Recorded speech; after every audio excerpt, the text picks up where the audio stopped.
Hello everyone. Today we are going to start class 8th English subject. Chapter number 1, The Best Christmas Present in the World. The Roll Top. यानी कि ये कहानी है कि world में सबसे अच्छा क्रिसमस गिफ्ट क्या रहा. तो वो क्या रहा? The role top. The author found a roll top desk in a junk shop. लेखक को एक कबाड़ी की दुकान पर एक रोल टॉप डेस्क मिली. रोल टॉप डेस्क यानी कि जो डेस्क फोल्ड भी हो जाती हैं. It was in a bad condition but cheap. इसकी हालत ख़राब थी पर यह काफ़ी सस्ती थी. He thought that he could restore it. उसे लगा कि वह इसे ठीक कर लेगा, थोड़ा सा मरम्मत करके उसकी, और उसको सही कर सकता है वो. So he bought it. तो उसने क्या किया? उसको खरीद लिया. He began to work on it on Christmas eve. Christmas के एक दिन पहले उसने उस पर काम करना शुरू किया, उसकी मरम्मत करनी शुरू की. द लेटर, पत्र. ही पुल्ड आउट द ड्रॉर्स. उसने जो उसकी ड्रॉर थी, जो दराज़ें थीं, वो बाहर की ओर खींची. He found that these had been badly damaged by fire and water. तो उसने देखा कि ये जो ड्रॉर्स थी उनको आग और पानी ने काफ़ी बुरी तरह से क्षतिग्रस्त कर दिया. क्षतिग्रस्त मतलब उनको काफ़ी ज़्यादा ख़राब कर दिया, डैमेज कर दिया.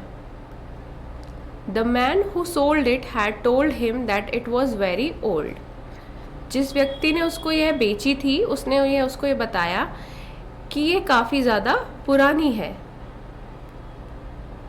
It was of 19th century and made of oak. ये जो है ये 19th century में यानी 19वीं सदी में बनी थी और ओक की बनी थी. ओक लकड़ी का नाम होता है उससे. The last drawer has stuck fast. जो अंतिम दराज थी वो उसमें ज़्यादा फंसी हुई थी, निकल ही नहीं रही थी. He had to use much force to open it. तो उसको इसको खोलने के लिए अधिक शक्ति का प्रयोग करना पड़ा, ज़्यादा शक्ति उसको लगानी पड़ी उसको खींचने के लिए बाहर. When it opened, it revealed a secret space. जब वो खुल गई ड्रॉर, दराज, तो उसमें से एक गुप्त जगह दिखाई दी. In it he found a small tin box. इसके अंदर उसे एक छोटा सा टिन का डब्बा मिला. On the top of the box these words were written, Jim's last letter received January 25th, 1915. उस डिब्बे के ऊपर ये लिखा हुआ था कि 25 जनवरी 1915 को जिम का आखिरी पत्र प्राप्त हुआ था. To be buried with me when the time comes. मेरे साथ दफनाने के लिए जब वह अवसर आए. यानी कि जिस किसी का भी ये बॉक्स था उसने इसमें जिम का जो लास्ट लेटर था वो रखा हुआ था और उस पर ये लिखा हुआ था कि ये 25 जनवरी 1915 को मुझे प्राप्त हुआ और जब भी टाइम आए या मेरी डेथ हो जाए तो इसको मेरे साथ दफना देना. Inside there was an envelope with the address Mrs Jim McPherson, 12 copper beaches, Bridport. इसके अंदर एक लिफाफा था जिस पे एक एड्रेस लिखा हुआ था, एक पता लिखा हुआ था. वो था Shrimati Jim McPherson, 12 copper beaches, Bridport. The date was December 26, 1914. उस पर जो तारीख थी वो लिखी हुई थी 26 दिसंबर 1914. Jim and Connie. The author read the letter. लेखक ने वह पत्र पढ़ा. The owner of the desk must have put it in. उसने सोचा कि ज़रूर ये जिसका मालिक है, जो इस डेस्क का, इस मेज़ का, उसने इसको यहाँ पे पत्र को रखा होगा. The letter had been written by a captain of the English army. यह जो लेटर था वो ब्रिटिश सेना के कैप्टन ने लिखा था। His name was Jim McPherson. उसका नाम जिम मैकफर्सन था। He had written it to his wife Connie. उसने यह जो पत्र था वह अपनी पत्नी कॉनी के लिए लिखा था। A wonderful incident had happened on the battlefield on the Christmas day. Christmas के दिन युद्ध भूमि में एक अद्भुत घटना घटी। अब ये जो पत्र में उसने लिखा था ये वो बताया जा रहा है कि उसमें लिखा था कि क्रिसमस वाले दिन जहाँ पे वो युद्ध कर रहा था उस जगह पे एक घटना घटित हुई। Jim McPherson had narrated it in his letter. और जो जिम मैकफर्सन था उसने इसका पूरा वर्णन यानी कि पूरी जो बात है वो इस लेटर में बताई है। अनफॉरगेटेबल मोमेंट्स, अविस्मरणीय क्षण, यानी कि जिन क्षणों को या फिर जिन पलों को भूला ना जा सके।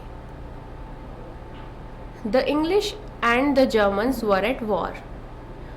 अंग्रेज़ों और जर्मनों के बीच युद्ध चल रहा था। The two armies stood in their respective trenches on the two sides of the no man's land. दोनों ही सेनाएं जो हैं वो अनधिकृत भूमि यानी कि वह जगह जिस पे किसी का भी अधिकार नहीं है कि दोनों ओर अपनी अपनी खंदकों में खड़ी थी, यानी कि वह जगह जहाँ पे छुप करके वो लड़ते थे उस जगह पे खड़ी थी। Suddenly McPherson saw someone waving a white flag from the enemy side. अचानक से मैकफर्सन ने देखा कि जो दूसरे साइड के लोग हैं, जो शत्रु हैं, उनकी तरफ से वाइट कलर का सफ़ेद झंडा लहराया जा रहा था। Then he saw many German soldiers calling out to them. अब उसने देखा कि बहुत सारे जो जर्मन सिपाही हैं वो क्या कर रहे हैं, वो उनको आवाज़ लगा रहे थे। They were wishing a happy Christmas to the English soldiers. वे अंग्रेजी सिपाहियों को, जो ब्रिटिश सिपाही थे, उनको क्रिसमस की मुबारकबाद दे रहे थे। Some English soldiers shouted back same to you. अब उनमें से कुछ जो अंग्रेजी सिपाही थे उन्होंने वापस से जवाब भी दिया चिल्ला करके कि आपको भी मुबारक हो। The English thought that was all. अंग्रेजों ने ये सोचा कि बात अब बस ख़त्म हो गई, अब इसके आगे क्या होगा। To their surprise, they saw many German moving towards them. उनको ये देखकर बहुत ज़्यादा हैरानी हुई, बहुत अधिक आश्चर्य हुआ कि कई सारे जो जर्मन हैं, बहुत से जर्मन उनकी ओर चले आ रहे हैं। The captain was alarmed, it could be a trick but it was not. Captain जो था अंग्रेजी सेना का वो डर गया, उसको लगा यह कोई चाल हो सकती है, पर ऐसा नहीं था। They were bringing with the German wine and canned meat. वे अपने साथ जर्मन शराब और डब्बे में बंद गोश्त ला रहे थे। Now there were no rifles between the soldiers. अब सिपाहियों के बीच में जो है कोई भी बंदूकें नहीं थीं। They were hugging one another. वे एक दूसरे से गले मिल रहे थे, यानी कि वहाँ पे कोई भी गन नहीं लेके आया था। वो लोग उनके यहाँ आए और वो अपने साथ क्या लाए थे, शराब और डब्बे में बंद गोश्त, और वो एक दूसरे से गले मिल रहे थे। The German officer move toward Macpherson. जो जर्मन ऑफिसर था वो मैकफर्सन की ओर बढ़ा। दे शूक हैंड्स वेरी वार्मली। बड़ी ही गर्मजोशी के साथ उन्होंने हाथ मिलाए, यानी कि बहुत अच्छे से वो मिले एक दूसरे से। Then the German officer said that he was from Dusseldorf and that he played cello in the orchestra. उसके बाद जो जर्मन ऑफिसर है वो बताता है कि वह पहले डसलडॉर्फ का निवासी था और उसका काम ऑर्केस्ट्रा में शैलो वाद्य यंत्र बजाने का था। He gave his name as Hans Wolf. In return, Macpherson also introduced himself. उसने अपना नाम उसको हंस वोल्फ बताया और उसके बदले में मैकफर्सन ने भी अपना उसको परिचय दिया. He said that he was a school teacher from Dorset. तो मैकफर्सन ने उसको बताया कि वह डॉर्सेट में एक स्कूल में शिक्षक था. Dorset and Hardy, Hans Wolf smiled. He said he knew Dorset. In fact, he had never been to England. अब ये बातें जो चल रही हैं वो किसकी चल रही हैं? डॉर्सेट और हार्डी के बारे में. तो हंस वुल्फ मुस्कुराया और उसने कहा कि वह डॉर्सेट को जानता है, हालांकि वो कभी रियलिटी में या वास्तव में इंग्लैंड तो नहीं गया, लेकिन वह डॉर्सेट जानता है. But he new English. His favourite writer was Thomas Hardy. लेकिन उसको इंग्लिश आती है और वह जो उसका पसंदीदा लेखक है वह है थॉमस हार्डी. उसने उसको यह बताया. His favorite book was Far from the Maddling Cow.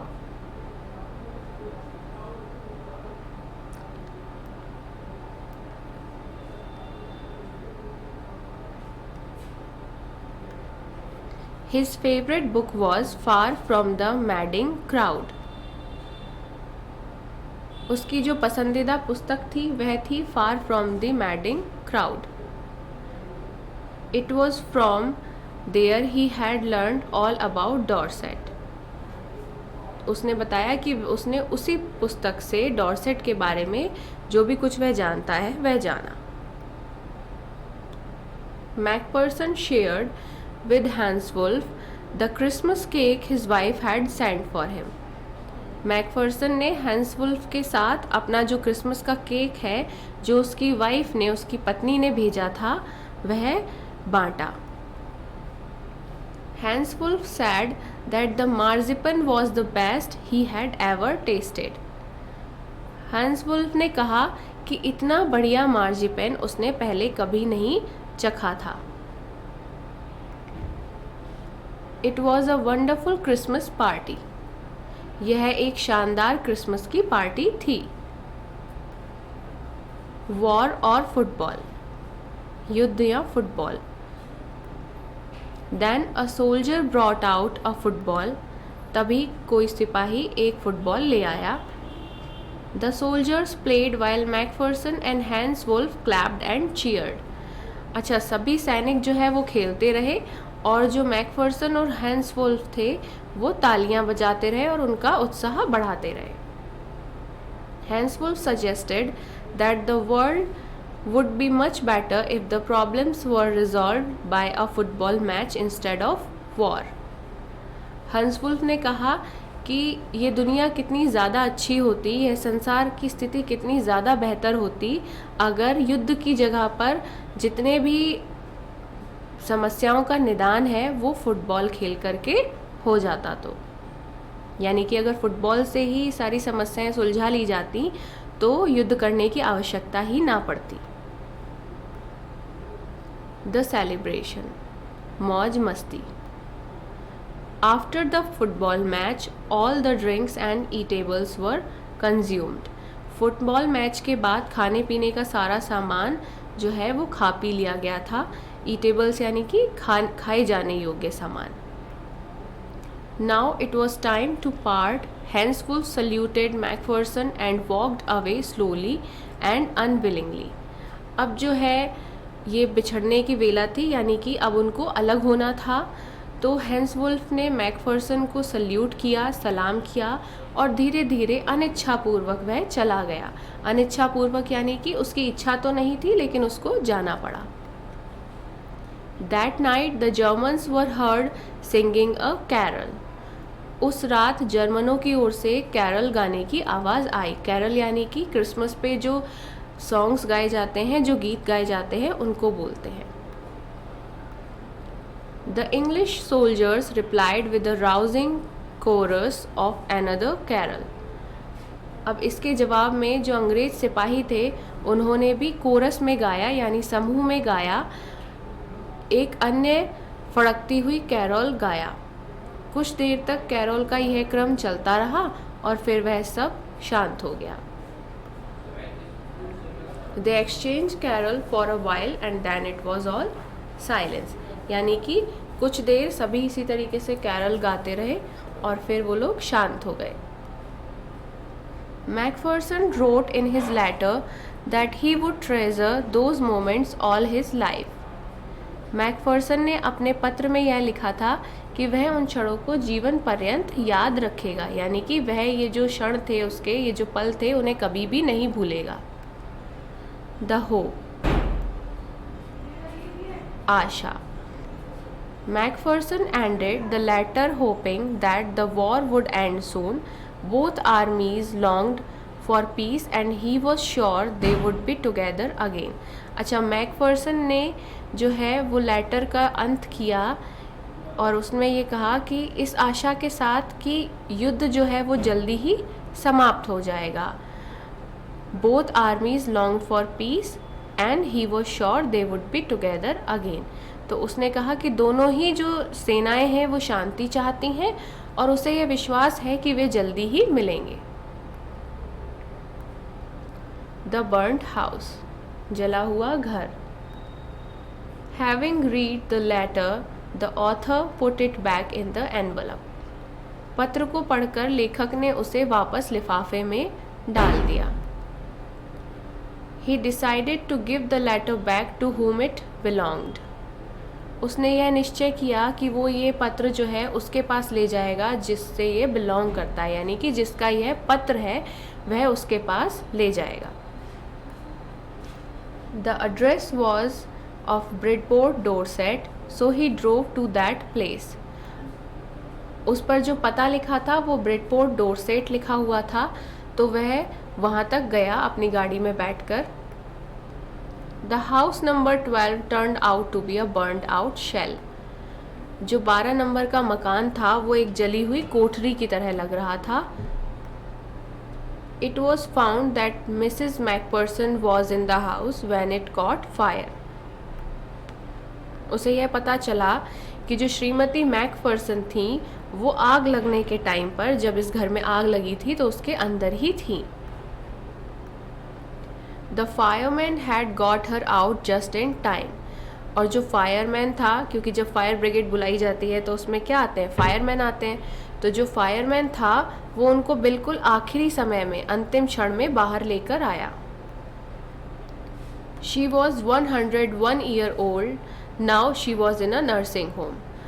वह 101 वर्ष की थी और अब वे एक नर्सिंग होम में थी। Mrs Macpherson. The author went to the nursing home. He met the matron. लेखक नर्सिंग होम गया जहाँ पे वो थी, जहाँ पे उसे बताया गया, और वह वहाँ पे उसको मैट्रन मिली। मैट्रन यानी कि जो प्रधान नर्स होती हैं उन्हें कहते हैं matron. She told the author that Mrs. Macpherson was rather confused that day. They had put her in a conservatory. उन्होंने लेखक को बताया कि उस दिन श्रीमती मैकफर्सन जो है वो कुछ भ्रामक अवस्था में थी, यानी कि थोड़ी सी वो कंफ्यूज थी, वो थोड़ी परेशान थी और उन्हें एक कंजर्वेटरी में रखा गया था। The author found Mrs. Macpherson sitting in a chair naturally.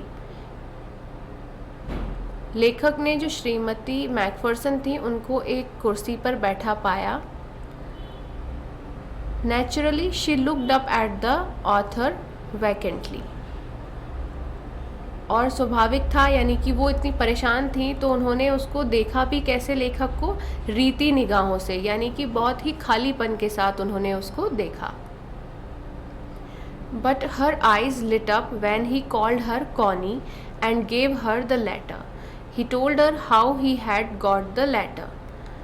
लेकिन उनकी जो है आंखों में बहुत चमक आ गई, वो एकदम से खुश हो गई थी जैसे ही लेखक ने उनको कॉनी कह करके पुकारा, क्योंकि उनका जो पति था वो उनको कॉनी कह के बुलाता था, तो उनको एकदम से वो याद आ गया और उनकी आंखों में चमक आ गई।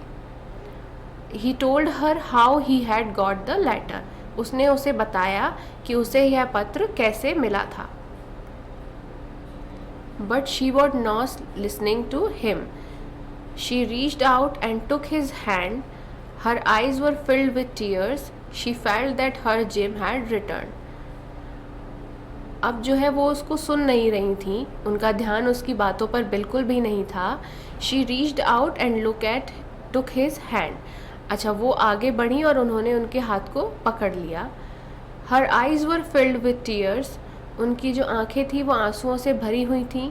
She felt that her Jim had returned. और उन्हें लगा कि उनका जो जिम है, उनका जो पति है, वो लौट आया है। She said that her Jim had kept his promise. वो बोलने लगी कि उनके जिम ने वादा निभाया था। He had returned on the eve of Christmas. वह क्रिसमस के अवसर पर लौट आया था, क्योंकि उस लेटर में भी, उस पत्र में भी जिम ने उनको वादा किया था कि वो एक दिन ज़रूर मिलेंगे। तो उनको यह लगा कि उनका जो जिम है ये वो आ गया है और वो क्रिसमस पर ही घर पे लौट आया है। She made him sit beside her. She kissed his cheek. उन्होंने उसको अपने पास बिठाया और उनका गाल चूम लिया। She talked long and lovingly to him. She said that she had got the best Christmas present in the world. अब उन्होंने उसको काफ़ी देर तक अपने पास में बिठाया और उससे बहुत ही प्यार से वो बातें करती रहीं, और उसके बाद उन्होंने कहा कि उनको संसार का सर्वोत्तम क्रिसमस की भेंट जो है वो मिल गई थी।